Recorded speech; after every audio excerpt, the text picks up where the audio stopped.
мог я не снять это видео, так как скоро новогодние праздники, сам Новый год. И как Новый год можно праздновать без камина.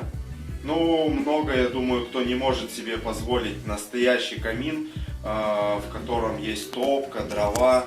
И я для себя сделал вот такой камин. Сейчас я немножечко расскажу, как я его сделал.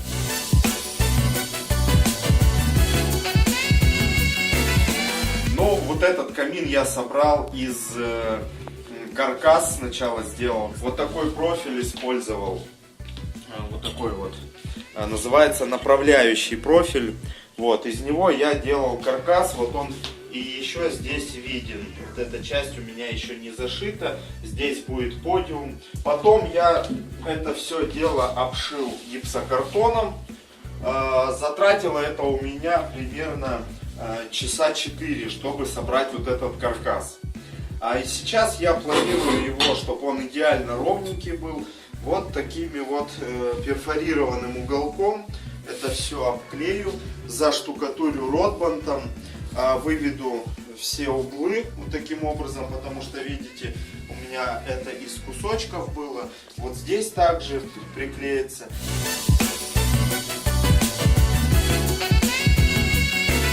Такой камин подойдет для гостиных комнат, он хорошо впишется. Также он очень украсит детскую комнату. Но я планирую его поставить в спальне. Очень он красиво у нас смотрится в спальне.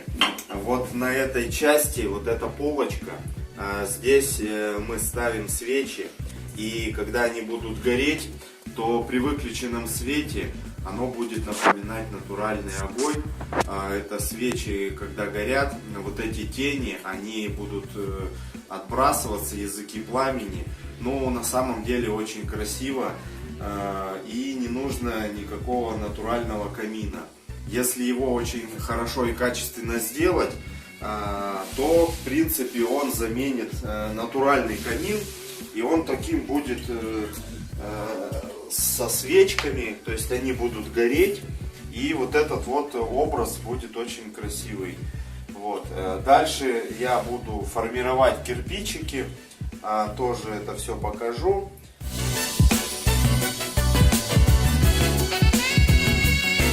Итак, в продолжении нашей работы хочется дальше рассказать о том, как двигаются дела. И сейчас мы видим, что у нас он уже функционирует. Мы поставили сюда вот такие вот свечи. Ну, их мало, всего 3, но все-таки уже мы видим, как они светят и как красиво выглядит этот камин. Хотя он еще не доделанный. На данном этапе мы сделали прорези по сырой штукатурке. В данном случае это ротбанд. Сформировали кирпичики. Таким образом, если мы будем смотреть вот с этой стороны, то здесь мы полностью видим имитацию кирпича в перевязке. То есть кирпич целый идет, 2 в перевязку ложится. И вот так полностью все, что дает общему восприятию, что это натуральный кирпич. Хотя за ним простая пустота и профиля. Что еще хочу отметить, то что мы видим кирпич неровный. Консистенция данной смеси была сделана не жидко, она была сделана очень густая, и когда шпателем наносилась, то были видны вот такие вот прорези где-то, но потом по сырой штукатурке уже вот здесь вот рисовался такой вот состаренность, так скажем, кирпича вот этого.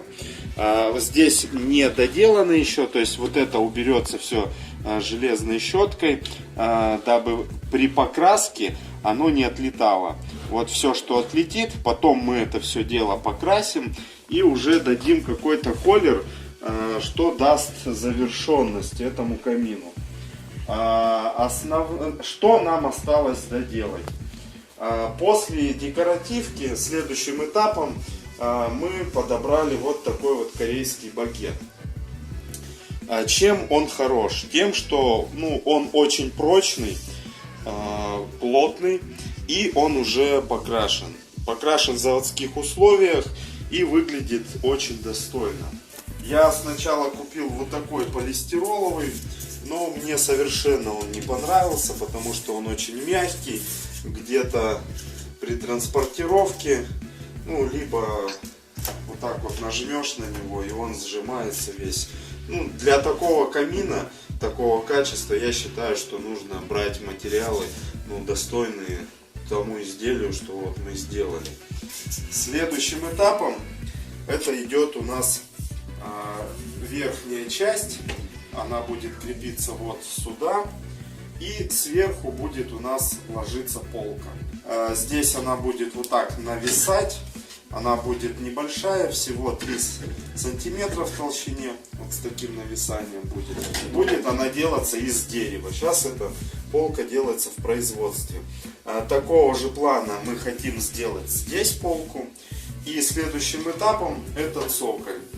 Цоколь мы выполняем из дерева. Мы взяли вот такую доску и ее состарили. То есть это натуральное дерево мы видим.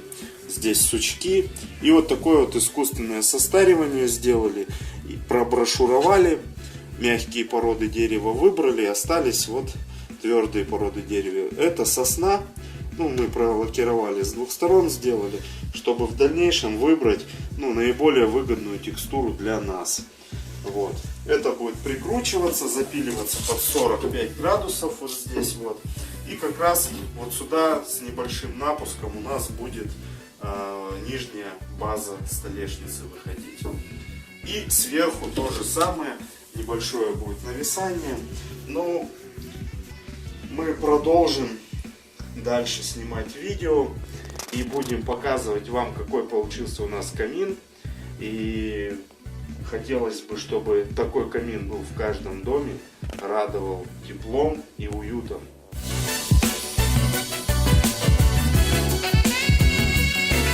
Следующим этапом мы будем декорировать наш камин красками. И вот видно, немного уже начал делать. Для того, чтобы задекорировать, я выбрал 2 цвета. То есть это светлый цвет навел вот такими колерами и немного потемнее цвет навел.